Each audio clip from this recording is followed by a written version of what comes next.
അപ്പം യേശുവിനെ നമ്മൾ ദൈവത്തിൻ്റെ വചനത്തിൽ വിശ്വസിച്ച് അധരം കൊണ്ട് ഏറ്റുപറഞ്ഞ് ഹൃദയത്തിൽ വിശ്വസിച്ച് പ്രാപിക്കുകയാണ് ചെയ്യണത്, അല്ലേ? പ്രാപിക്കണത് ഈശ്വരനെ പ്രാപിച്ചാലുള്ള ഗുണമെന്താ അതുകൂടി അറിയണം. ഈ പ്രാർത്ഥനയ്ക്ക് സബ്സ്റ്റിറ്റ്യൂട്ടില്ല കേട്ടോ, ഓർത്തേക്കണം. പ്രാർത്ഥന മുടങ്ങിപ്പോയി, പ്രാർത്ഥന ചെല്ലിയില്ല എന്നൊന്നും പറയരുത്. കാര്യം ഈ പ്രെയർ ടൈമിലാണ് ഈ പ്രാർത്ഥനയ്ക്ക് സബ്സ്റ്റിറ്റ്യൂട്ട് ഉണ്ടായിരുന്നെങ്കിൽ ഈശോ പൂങ്കാവനത്തിൽ പ്രാർത്ഥിക്കേണ്ട കാര്യമില്ലല്ലോ. പ്രാർത്ഥനയ്ക്ക് പകരം പ്രാർത്ഥന മാത്രമേ ഉള്ളൂ. എത്ര കൂടിയാലും കൂടാത്തൊരു സംഭവമാണ് പ്രാർത്ഥന. പ്രാർത്ഥന കൂടിപ്പോയെന്നൊന്നും പറയരുത്. ചില പിശാചുക്കൾ അങ്ങനെ പറയും, അവർക്ക് പ്രാർത്ഥന കൂടിപ്പോയിട്ടാണെന്ന് പറയും. പ്രാർത്ഥന ഒരിക്കലും കൂടത്തില്ല. 24 മണിക്കൂറും പ്രാർത്ഥിച്ച ആളാണ് ഈശോ. എന്തിനാ അങ്ങനെ പ്രാർത്ഥിക്കണത്? അതായത് പ്രാർത്ഥനയിലാണ്. ഇപ്പം തന്നെ ഇപ്പം 1 കൊരിന്ത്യർ 1:24 നമ്മൾ എന്താ വായിച്ചത്? ദൈവത്തിൻ്റെ ജ്ഞാനവും പറഞ്ഞേ, ദൈവത്തിൻ്റെ ശക്തിയുമായ യേശുക്രിസ്തു. നിങ്ങളൊന്ന് ചിന്തിച്ചേ, ഞാൻ പ്രാർത്ഥിച്ചുകൊണ്ടിരുന്നപ്പോഴാണ് ഈ വചനം എൻ്റെ മനസ്സിൽ വന്നൊരു പരിശുദ്ധാത്മ പറഞ്ഞത്. എന്താണെന്നറിയാവോ? ദൈവത്തിൻ്റെ ജ്ഞാനമെന്ന് പറഞ്ഞാൽ ദൈവത്തിൻ്റെ അറിവാണ്, ദൈവത്തിൻ്റെ നോഹവ്, ജ്ഞാനസൂത്രമാണ്. എന്താണ്? വാട്ട് ടു ഡു, എന്താണ് ചെയ്യേണ്ടതെന്ന്, തിയറിയാണെന്ന്. ദൈവത്തിൻ്റെ സിദ്ധാന്തമാണ്. ദൈവത്തിൻ്റെ സിദ്ധാന്തവും ദൈവത്തിൻ്റെ പ്രയോഗവും ഒന്ന് തിരിച്ച് വായിക്കാൻ പറഞ്ഞു. ദൈവത്തിൻ്റെ സിദ്ധാന്തവും ദൈവത്തിൻ്റെ പ്രയോഗവും അതല്ലേ ദൈവത്തിൻ്റെ ജ്ഞാനവും ദൈവത്തിൻ്റെ ശക്തിയുമെന്ന്. എന്ന് വെച്ചാൽ നീ രക്ഷപ്പെടാനുള്ള തിയറി, പോംവഴി, അതും ഈശോ തന്നെയാണ്. അതാണ് ദൈവത്തിന് ജ്ഞാനമെന്ന് പറയണത്. ഈ ദൈവത്തിന് ജ്ഞാനം നിൻ്റെ ആത്മാവിൽ നിറയുമ്പോൾ കർത്താവ് പുതിയ വഴികൾ കാണിച്ചു തരും. നിൻ്റെ വഴി കയ്യിൽ വഴിയുണ്ട്. എന്താ വഴി? പറമ്പ് വിറ്റ് മാറണമേ എന്നാൽ മാത്രമേ മകളെ കെട്ടിക്കാൻ പറ്റത്തുള്ളൂ എന്നാണ്. ഇപ്പോൾ ഒരു സാക്ഷി നിങ്ങൾ കേട്ടില്ലേ? എന്താണ്? പോയി ബെൻഡ് വെച്ചില്ലേ അവർ, കിട്ടാനുള്ള കാശിന് ബെൻഡ് വെച്ചു. അപ്പോൾ അവർ പതറിപ്പോയി. ഉടമ്പടി ചെയ്തപ്പോൾ മനസ്സറിയാത്തൊരു 10 ലക്ഷം കൊടുത്തെന്ന്. അതെന്താണ്? പുതിയ വഴികൾ വരണതാ. ദൈവത്തിൻ്റെ ജ്ഞാനമാണത്. ദൈവത്തിൻ്റെ ജ്ഞാനവും പിന്നെ എന്താണ്? ദൈവത്തിൻ്റെ ശക്തിയുമായ യേശുക്രിസ്തു. ഒരു 2 ലക്ഷത്തിൻ്റെ ഒരു സാക്ഷ്യം കേട്ടില്ലേ? അവൻ ആ സ്റ്റുഡൻ്റാണ്. പക്ഷെ ആ 2 ലക്ഷം കൊടുത്തില്ലെന്നുണ്ടെങ്കിൽ അവന് പരീക്ഷ എഴുതാൻ പറ്റത്തില്ല, ഫിലിപ്പൈൻസിൽ തുടരാൻ പറ്റത്തില്ല, വിസ പ്രോബ്ലം ഉണ്ടാവും, ചിലപ്പോൾ അകത്തും പോകും. അപ്പം അവനെ അറിയാത്ത ഒരു കന്യാസ്ത്രീ കൊണ്ടുവന്ന് രഹസ്യമായിട്ട് 2 ലക്ഷം രൂപ കൊടുക്കുകയാണ്. ഓരോ വഴികൾ തെളിഞ്ഞവൻ്റെ കാര്യം മനസ്സിലാക്കണം. ഒരു വഴിയും നമ്മുടെ മുമ്പിൽ വേണമെന്ന് ഞാൻ പറയത്തില്ല. ഉടമ്പടിക്ക് നിങ്ങൾ അതാണ് നിങ്ങൾ സാക്ഷ്യം കേൾക്കണമെന്ന് പറയണത്. സാക്ഷ്യം കേട്ടാൽ മാത്രം പോരാ, സാക്ഷ്യത്തിനകത്തുള്ള സിദ്ധാന്തം അറിയണം. അതെന്താണ്? അത് ഈ കേട്ട സാക്ഷ്യങ്ങളെല്ലാം എന്തിൻ്റെതാണ്? ദൈവത്തിൻ്റെ ജ്ഞാനവും എന്ന് പറഞ്ഞ് ദൈവത്തിൻ്റെ ജ്ഞാനവും ദൈവത്തിൻ്റെ ശക്തിയുമായ യേശുക്രിസ്തു. അപ്പോൾ ഒന്ന് പ്രാർത്ഥിച്ച, കർത്താവായ ദൈവമേ, എൻ്റെ ജീവിതത്തിലെ ഞാൻ വഴിമുട്ടി നിൽക്കുകയാണ്. കർത്താവേ, ജ്ഞാനമായി എന്നിൽ ആവശ്യിക്കണമേ. 1 കൊരിന്ത്യൻസ് 1:24 ഓ ദിവ്യകാരുണ്യമേ, ഞാൻ കണ്ണീരോടെ പ്രാർത്ഥിക്കുന്നു, ജ്ഞാനമായി എന്നിൽ നിറയണമേ. സ്തുതിയുടെ ഹല്ലേലൂയ.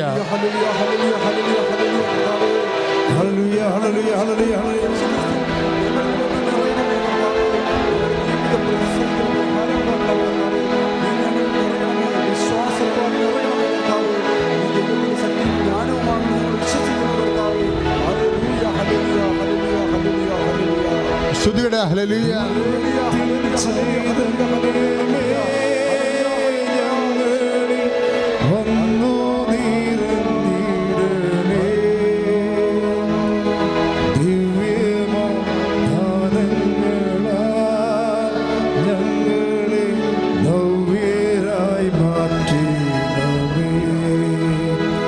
യേശുവിൻ ചൈതന്യമേ ഞങ്ങളെ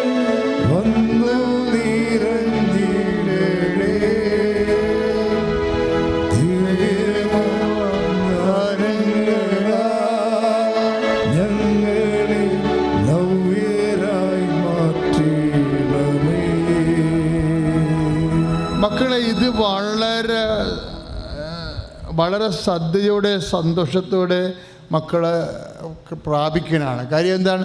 നമ്മൾ രക്ഷ പ്രാപിച്ചുകൊണ്ടിരിക്കുക. രക്ഷ നമ്മളിലേക്ക് വരുന്നത് എന്താണ്? ജ്ഞാനമായിട്ട് വരുമെന്നല്ലേ പറയണത്. ലൂക്കാ 2:30 അനുസരിച്ച് കൊണ്ട് രക്ഷ, റോമാ 10:9 അനുസരിച്ച് കൊണ്ട് രക്ഷ പ്രാപിക്കുകയാണ്. ആ രക്ഷയാകുന്ന ദൈവത്തിൻ്റെ ജ്ഞാനം നമ്മുടെ ഉള്ളിലേക്ക് ആവശ്യിക്കപ്പെടുകയാണ്. അതുകൊണ്ടാണ് ബ്രദർ ആ പാട്ട് പാടിയത്. നമുക്ക് ഒരിക്കൽ കൂടി പാട്ട് പാടിക്കൊണ്ട് സ്തുതിച്ച് കർത്താവിന് ജ്ഞാനം പ്രാപിക്കാം. ഹല്ലേലൂയ.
തലവേദന അച്ഛനെ കാണിക്കുന്ന സ്ഥലത്ത്, ദാറ്റ് മീൻസ് റൈറ്റ്, നമ്മുടെ തലയുടെ റൈറ്റ് സൈഡിൽ വലതുവശത്ത് തലവേദന ഉള്ളവർ ആ സ്ഥലത്ത് മാത്രം കൈവെക്കാൻ പറഞ്ഞിരിക്കുകയാണ്.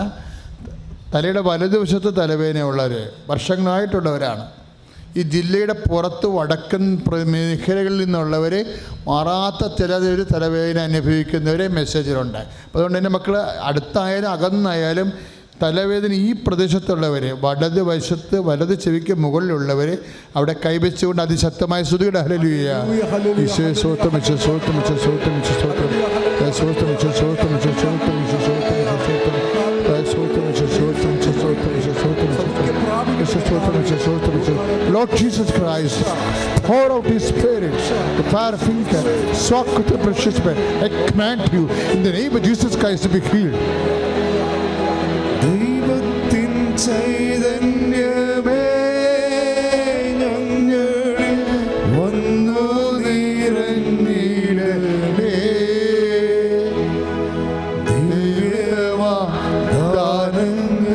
ദിവ്യദാനങ്ങളാൽ ഞങ്ങളെ നവ്യരായി മാറ്റണമേ. പരിശുദ്ധ പരമദിവ്യകാരുണ്യത്തിന് മക്കളെ ശ്രദ്ധിക്കുക. പൂച്ചയുടെ തലയോട്ടി പോലെ, എന്നാ പൂച്ചയുടെ തലയോട്ടി എന്ന് പറഞ്ഞത് എനിക്കറിയത്തില്ല. അതിന് വായും 2 കണ്ണും ദൂരം. ഇതുപോലെ ഒരു അസ്ഥിഭാഗം നമ്മുടെ ശരീരത്തിലുണ്ട്. 3 ദൂരം അതിനുണ്ട്. ഒരു അസ്ഥി ഇങ്ങനെ കുഞ്ഞു പൂച്ചയുടെ തലയോട്ടി പോലെ ഒരു അസ്ഥി, ഉണ്ട പോലെ ഒരു അസ്ഥി. അസ്ഥിക്ക് 3 ദൂരങ്ങളുണ്ട്. അതിലൂടെ ഞരമ്പോ പേശികളോ ഒക്കെ പസ് ചെയ്യണതാണ്. പക്ഷേ 3 ദൂരങ്ങളിൽ ദ്രവിപ്പുണ്ട്. ആ അസ്ഥി ദ്രവിച്ചുകൊണ്ടിരിക്കുക. അതുപോലെ ഇത്തരം അസ്ഥിക്ക് രോഗമുള്ളവരെ കർത്താവ് ഇപ്പം സ്പർശിച്ച് സുഖപ്പെടുത്തിക്കൊണ്ടിരിക്കുന്ന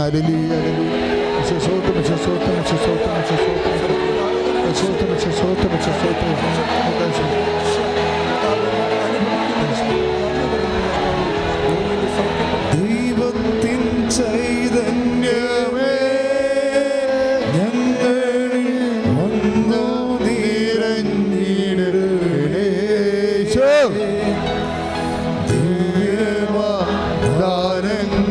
ദിവ്യദാനങ്ങളാൽ ഞങ്ങളെ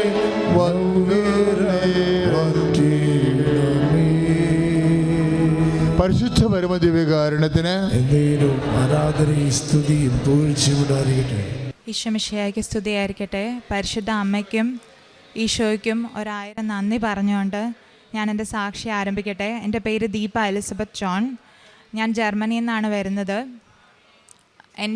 എൻ്റെ കുടുംബത്തിൻ്റെയും ഉടമ്പടി നിയോഗങ്ങളുടെ മേൽ മാതാവ് ചെയ്തെന്ന വലിയ അനുഗ്രഹങ്ങളെപ്പറ്റി സാക്ഷ്യപ്പെടുത്താൻ എൻ്റെ കൂടെയുള്ളത് എൻ്റെ അനിയത്തിയാണ് ദീപ്തിയുടെ ഹസ്ബൻഡ് ജോസ്. ഞാൻ 2020 മെയ് മാസത്തിലാണ് ആദ്യം ഓൺലൈൻ ഉടമ്പടി എടുക്കുന്നത്. ആദ്യത്തെ നിയോഗത്തിൽ ഒരെണ്ണമായിരുന്നു എൻ്റെ അനിയത്തിയുടെ കല്യാണക്കാര്യം. എൻ്റെ കല്യാണം 2016 കഴിഞ്ഞതാണ്. ആ സമയം തൊട്ട് ഞങ്ങൾ അവൾക്ക് വേണ്ടി കല്യാണം ആലോചിക്കുന്നുണ്ടായിരുന്നു, പക്ഷെ ഒന്നും ശരിയാവുന്നുണ്ടായിരുന്നില്ല. അങ്ങനെ 2020 ഓൺലൈൻ ഉടമ്പടി, അതായത് ആ സമയത്ത് എനിക്ക് കോവിഡ് മൂലം വരാൻ സാധിച്ചിരുന്നില്ല. 2022 ഡിസംബറിലാണ് ഞാൻ ഇവിടെ വന്ന് തീർത്ഥാടന ഉടമ്പടി എടുക്കുന്നത്. അപ്പോൾ ആ ഉടമ്പടി, ഓൺലൈൻ ഉടമ്പടി ഞാൻ എന്നെക്കൊണ്ട് പറ്റാവുന്ന വിധത്തിൽ പാലിച്ചു പോന്നിരുന്നു. 2022 ഞങ്ങൾക്കൊരു ആലോചന വന്നിരുന്നു, പക്ഷേ അത് മുന്നോട്ട് പോകുമെന്ന് ഞങ്ങൾ വിചാരിച്ചു, പക്ഷേ അത് മുന്നോട്ട് പോയില്ല. അതിനെപ്പറ്റി ഞങ്ങൾക്ക് കുറച്ച് വിഷമം ഉണ്ടായി. ആ സമയത്ത് എനിക്ക് ഓർമ്മയുണ്ട്, ആ ദിവസം ഞാൻ ഉറക്കമില്ലാതെ ഞാൻ പ്രാർത്ഥിച്ചുകൊണ്ടിരിക്കുകയായിരുന്നു എൻ്റെ വീട്ടിൽ. കാരണം എൻ്റെ വീട്ടിലെ അവസ്ഥ എന്ന് പറഞ്ഞാൽ അപ്പച്ചനും അനിയത്തിയും മാത്രമേ ഉള്ളൂ, എൻ്റെ അമ്മ ഇല്ല. അപ്പോൾ പരിശുദ്ധ അമ്മയുടെ മാധ്യസ്ഥം ഞാൻ ശക്തമായി തേടി പ്രാർത്ഥിച്ചു. കാരണം കാനായിലെ കല്യാണ വിരുന്നിൻ്റെ അമ്മ ഇടപെട്ട കാര്യം നമുക്ക് എല്ലാവർക്കും അറിയാം. അന്ന് പ്രാർത്ഥിച്ചുകൊണ്ടിരിക്കുമ്പോൾ ശരിക്കും ഞങ്ങൾക്കറിയില്ല അത് ദൈവത്തിൻ്റെ നിശ്ചയമാണോ, ഇത് ഞങ്ങൾക്ക് മുന്നോട്ട് പോകണോ വേണ്ടയോ എന്നാണ്, എന്തൊരു തീരുമാനം എടുക്കണം ഞങ്ങൾക്കറിയില്ല. അപ്പോൾ അതിനൊരു വെളിപ്പെടുത്തലിന് വേണ്ടി ഞങ്ങൾ പ്രാർത്ഥിച്ചുകൊണ്ടിരിക്കുമ്പോൾ വെളുപ്പിന് ഒരു 5 മണി സമയത്ത് ഞാൻ ഇവിടുത്തെ സാക്ഷ്യം കേട്ട് പ്രാർത്ഥിക്കുകയായിരുന്നു. അപ്പോൾ ഞാൻ താഴെ ഇരിക്കുകയാണ്. എൻ്റെ പ്രാർത്ഥിക്കുന്ന ഒരു ടേബിളുണ്ട്. ആ ടേബിളിൻ്റെ സൈഡിലായിട്ട് ആദ്യം ഞാൻ അമ്മയുടെ ഒരു ഛായാചിത്രം പോലെ കണ്ടു. അപ്പോൾ ആദ്യം ഞാൻ ഓർത്തു എനിക്ക് തോന്നിയതാണെന്ന്. പക്ഷേ പിന്നെ എനിക്ക് മനസ്സിലായില്ല, എൻ്റെ തോന്നലല്ല, അത് അമ്മ തന്നെ വന്നതാണ്, ഞങ്ങളെ ധൈര്യപ്പെടുത്താൻ വന്നതാണെന്ന്. അങ്ങനെ അത് ഞങ്ങൾ മുന്നോട്ട് പോകണ്ടെന്നുള്ള തീരുമാനത്തിലെത്തി. അതിൻ്റെ അടുത്ത ദിവസങ്ങൾ, അതൊരു ഞായറാഴ്ചയായിരുന്നു. അതിൻ്റെ അടുത്ത ദിവസം ചൊവ്വാഴ്ച ധ്യാനത്തിൻ്റെ സമയത്ത് ഈ ഒരു വിഷയം പ്രത്യേകമായിട്ട് ഞാൻ പ്രാർത്ഥിച്ചു. അപ്പോൾ ധ്യാനത്തിന് കയറുന്ന ആ ഒരു സമയത്ത് എൻ്റെ ചെവിയിൽ ആരോ പറയുകയാണ്, ഇന്ന് നീ ഒരു കാര്യം കേൾക്കും എന്ന് ഇങ്ങനെ തോന്നി. ഇങ്ങനെ ആരോ പറയുന്നത് പോലെ എനിക്ക് കേൾക്കാം. അന്ന് ധ്യാന സമയത്ത് അച്ഛൻ പറഞ്ഞു, നിങ്ങളിൽ കുറച്ച് പേർക്ക് പേഴ്സണൽ റിലേഷൻസ് കിട്ടിയിട്ടുണ്ട്, നിങ്ങൾ സമർപ്പിച്ച് പ്രാർത്ഥിക്കുക. ധ്യാനം കഴിഞ്ഞ ഉടനെ എൻ്റെ ആൻറ്റി എന്നെ വിളിച്ചിട്ട് പറഞ്ഞു, നമുക്ക് കുടുംബമായിട്ട് അഖണ്ഡ ജപമാല ചൊല്ലി പ്രാർത്ഥിക്കാമെന്ന്. അങ്ങനെ ഞാനും എൻ്റെ വീട്ടിലുള്ളവരും എൻ്റെ റിലേറ്റീവ്സൊക്കെ ചേർന്ന് 1 മാസം ഞങ്ങൾ അഖണ്ഡ ജപമാല ചൊല്ലി പ്രാർത്ഥിച്ചു. അത് കഴിഞ്ഞ് ഞങ്ങൾ ഉടമ്പടിയിൽ തന്നെ തുടർന്ന് പോന്നു. ഉടമ്പടി ധ്യാനങ്ങളും എല്ലാം കൂടി ഉടമ്പടിയുടെ കാര്യങ്ങളൊക്കെ പാലിച്ചു പോന്നു. അങ്ങനെ പോരുന്ന സമയത്തും ഞങ്ങൾക്ക് മുന്നോട്ടൊരു കച്ചിത്തുരുമ്പൊന്നും എവിടെയും ഇല്ലായിരുന്നു, ഒരു കാര്യങ്ങളും ശരിയായി വരുന്നില്ലായിരുന്നു. അപ്പോൾ ഞാൻ അമ്മയോട് എപ്പോഴും ചോദിക്കും, അമ്മേ ഇവൾക്ക് വേണ്ടിയുള്ള ആളെ അമ്മ എവിടെയാണ് ഒരുക്കി വെച്ചിരിക്കുന്നത്, അമ്മ ഞങ്ങൾക്ക് കാണിച്ചു തരണേന്ന്. അപ്പോൾ വചനത്തിലൂടെ അമ്മ ഞങ്ങളെ ശക്തിപ്പെടുത്തിക്കൊണ്ടിരുന്നു. അങ്ങനെ ഒരിക്കലും അമ്മ ഒരു വചനം അമ്മ എനിക്ക് കാണിച്ചു തന്നു, സമയമാകുമ്പോൾ നിങ്ങൾക്ക് മനസ്സിലാകും, അങ്ങനെ ഒരു വചനം കാണിച്ചു തന്നു. അങ്ങനെ 2023 ആയപ്പോൾ ഞങ്ങൾ കുടുംബമായിട്ട് എല്ലാ ദിവസവും പ്രത്യേകമായിട്ട് ജപമാല ചൊല്ലി പ്രാർത്ഥിക്കാൻ തുടങ്ങി വെളുപ്പിന്. അങ്ങനെ തുടങ്ങി. 2024 ഞാൻ വന്ന ഉടമ്പടി പുതുക്കി. ആ ഉടമ്പടി പുതുക്കിയതൊരു ഡിസംബർ മാസമാണ്. ആ ഉടമ്പടി പുതുക്കി 90 തികയുന്നതിന് മുൻപേ ആണ് ജോസിൻ്റെ പ്രപ്പോസൽ നമുക്ക് വരുന്നത്. അതിലൊരു വലിയൊരു ഇടപെടൽ, ഇത് സ്വർഗത്തിൻ്റെ ഇഷ്ടമാണെന്ന് നമുക്ക് അമ്മ വെളിപ്പെടുത്തി തന്നായിരുന്നു. ഇവർ വരുന്നതിന് തലേ ദിവസം ഞാൻ ഇടവക പള്ളിയിൽ ഞാൻ കുർബാനയ്ക്കായിട്ട് ഇരിക്കുമ്പോൾ, ഞങ്ങളുടെ പള്ളിയിലെ സക്രാരി നടുക്കല്ല സൈഡിലാണ്. അപ്പോൾ ആ സക്രാരിയുടെ ഫ്രണ്ടിൽ ഇങ്ങനെ ഞാൻ കാണുകയാണ്, എനിക്കത് എങ്ങനെ പറയണമെന്ന് അറിഞ്ഞൂടാ, ഒരു വധുവും വരനും കൂടി, അതായത് ക്രിസ്ത്യൻ ബ്രൈഡും ഗ്രൂമും ഒരു വെള്ള സാരിയും സ്യൂട്ടൊക്കെ ഇട്ടിട്ട് നടന്ന് കയറുന്ന, മുഖമൊന്നും ഞാൻ കണ്ടില്ല, പക്ഷേ ഇങ്ങനെ നടന്ന് കയറുന്ന ഒരു ഇതാണ് ഞാൻ കണ്ടത്. പക്ഷെ അന്ന് പക്ഷേ ഇവർ അതിനെപ്പറ്റിയോ ഒന്നും എനിക്കറിയില്ല. അത് കഴിഞ്ഞ് ഈ പ്രപ്പോസൽ നമ്മൾ മുന്നോട്ട് പോകാനായിട്ട് തീരുമാനമായപ്പോൾ ഞാൻ അമ്മയോട് ചോദിച്ചു, അമ്മ ഞങ്ങൾക്കൊരു അടയാളം തരണം, അമ്മ ഇത് സ്ഥിരീകരിച്ച് തരണം, ഇത് അമ്മ കൊണ്ടുതന്ന ആളാണെന്ന് ഞങ്ങൾക്ക് മനസ്സിലാക്കി തരണം എന്ന്. അപ്പോൾ അമ്മ ഞങ്ങൾക്കൊരു വചനഭാഗം തന്നു. അതായത് സാമുവേലിൻ്റെ പുസ്തകത്തിൽ 9-ാം അധ്യായത്തിൽ സാവൂൾ വരുമ്പോൾ സാമുവേലിന് കർത്താവ് വെളിപ്പെടുത്തി കൊടുക്കും.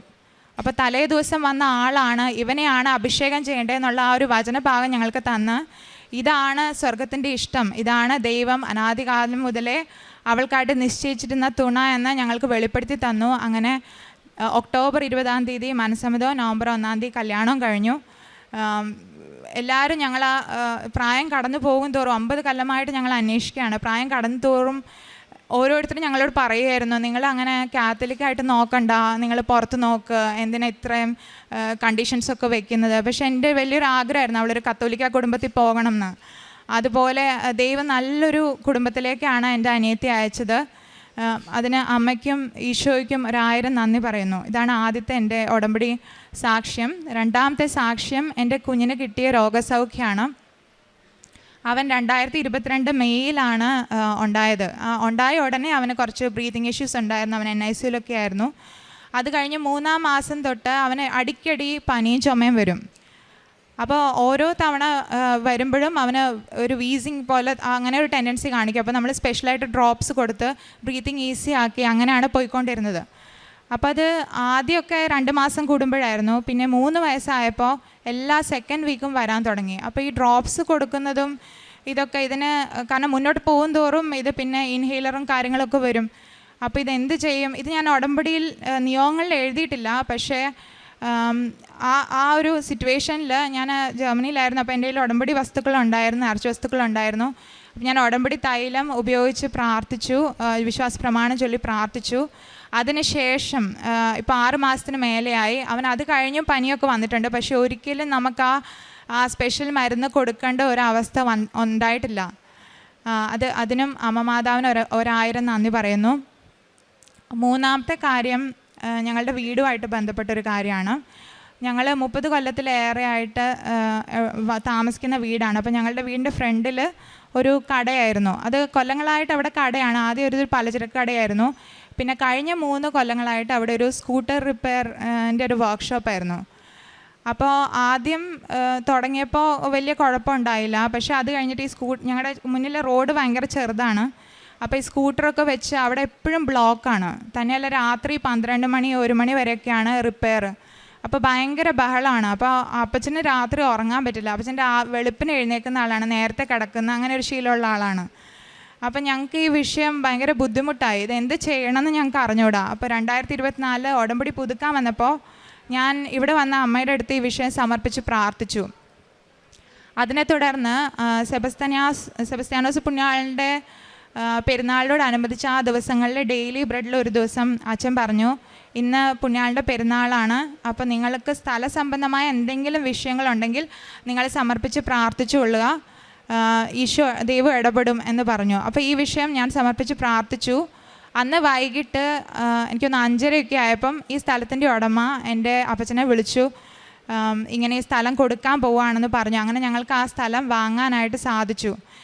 അപ്പോൾ ഇതിനു മുൻപ് ഈ ഒരു വിഷയം ഞങ്ങൾക്ക് വളരെ വിഷമം ഉണ്ടാക്കുന്നതായതുകൊണ്ട് എന്ത് ചെയ്യണമെന്ന് അറിയാത്തൊരവസ്ഥയിൽ ഉടമ്പടി നേർച്ച വസ്തു പ്രത്യേകമായിട്ട് ആയ ഉപ്പ് അവിടെ ഇട്ട് വിശ്വാസപ്രമാണം ചൊല്ലി പ്രാർത്ഥിച്ചിരുന്നു.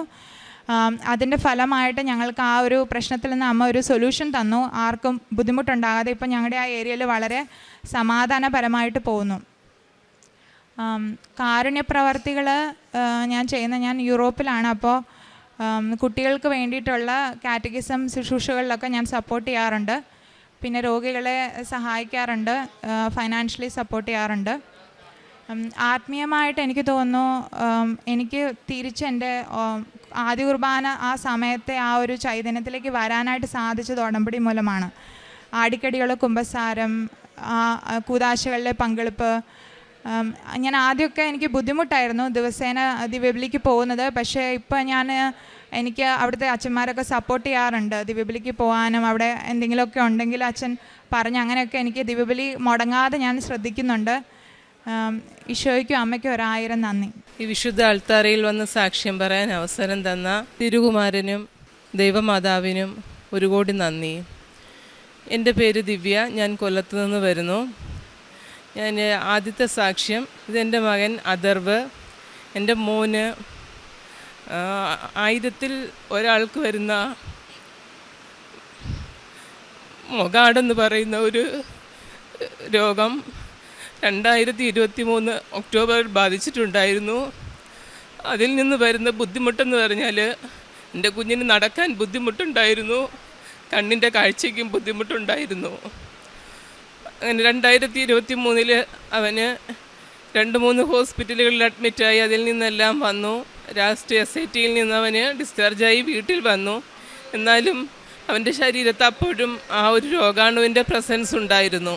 അത് കഴിഞ്ഞ് ഞാൻ ഡിസ്ചാർജ് ചെയ്ത് വീട്ടിൽ വന്നു കഴിഞ്ഞിട്ട് എൻ്റെ കൂടെ വർക്ക് ചെയ്യുന്ന, ഞാനൊരു നേഴ്സാണ്, ഞാനൊരു ഫീൽഡ് സ്റ്റാഫാണ്. അപ്പോൾ എൻ്റെ കൂടെ വർക്ക് ചെയ്യുന്ന ഒരു സിസ്റ്ററാണ് കൃപാസനത്തിലെ എനിക്ക് ഇവിടുത്തെ ലോക്കറ്റ് കൊണ്ട് തന്നിട്ട് പറഞ്ഞു, മോന് വേണ്ടിയിട്ട് പ്രാർത്ഥിക്കുക, ഇത് വെച്ച് മോളെന്നും പ്രാർത്ഥിച്ചാൽ മതിയെന്ന് പറഞ്ഞു.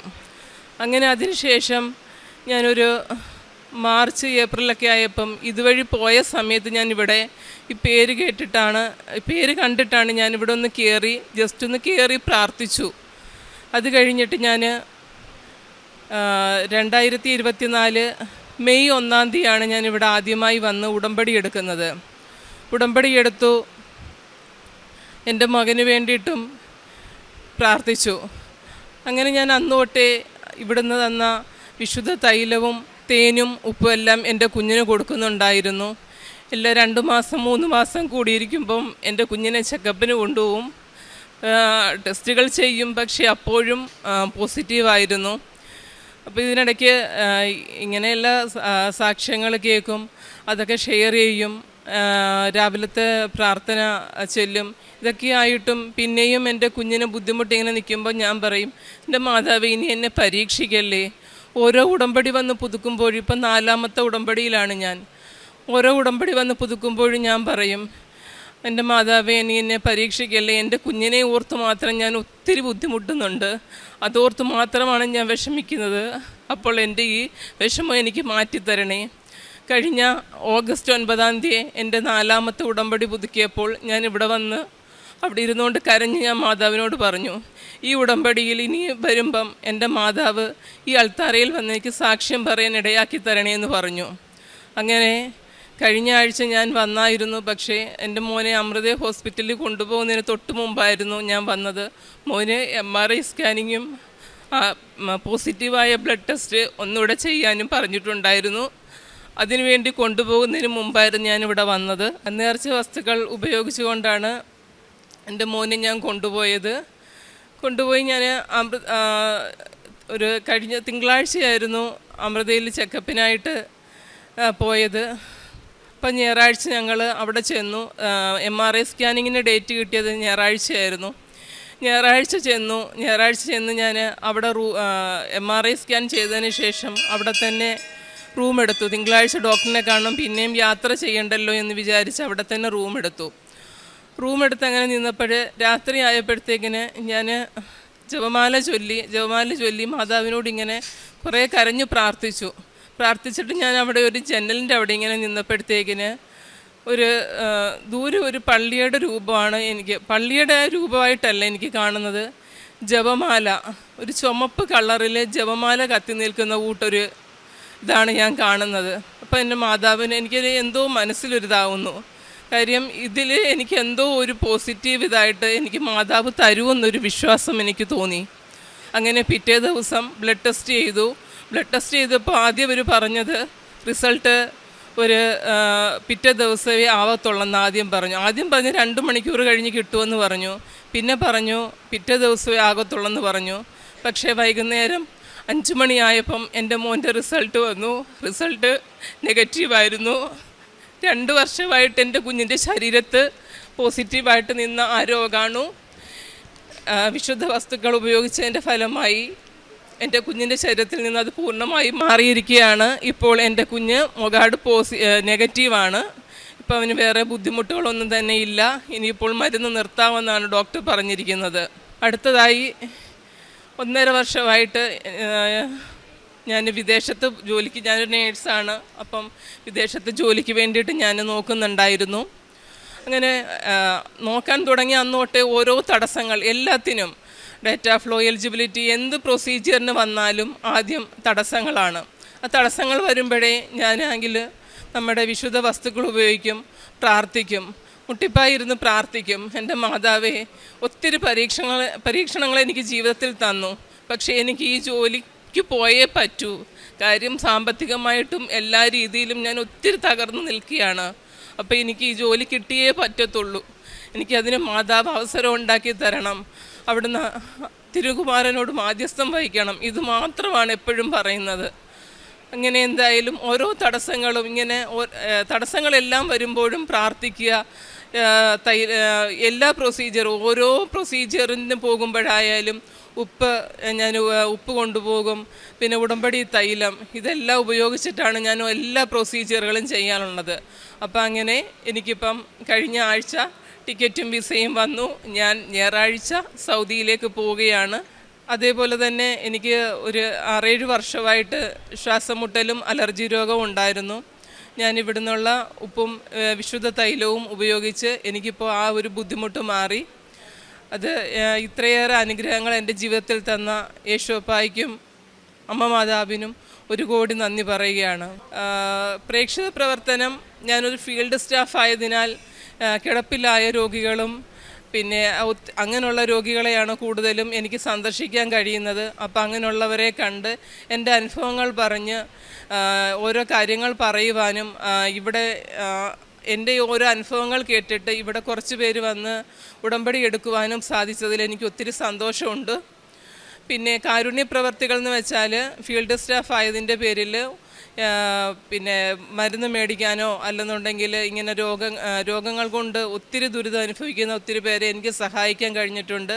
ഹോസ്പിറ്റലുകളിൽ പൊതിച്ചോറ് കൊടുക്കാൻ കഴിഞ്ഞിട്ടുണ്ട്. പിന്നെ അനാഥാലയങ്ങളിൽ നിന്നൊക്കെ പൈസ കൊടുക്കാൻ കഴിഞ്ഞിട്ടുണ്ട്. ഇത്രയേറെയാണ് ഞാൻ ചെയ്ത പ്രവർത്തികൾ. ഇത്രയേറെ അനുഗ്രഹങ്ങൾ എൻ്റെ ജീവിതത്തിൽ തന്ന അമ്മ മാതാവിനും യേശോപ്പായ്ക്കും 1000 കോടാനുകോടി നന്ദി പറയുന്നു.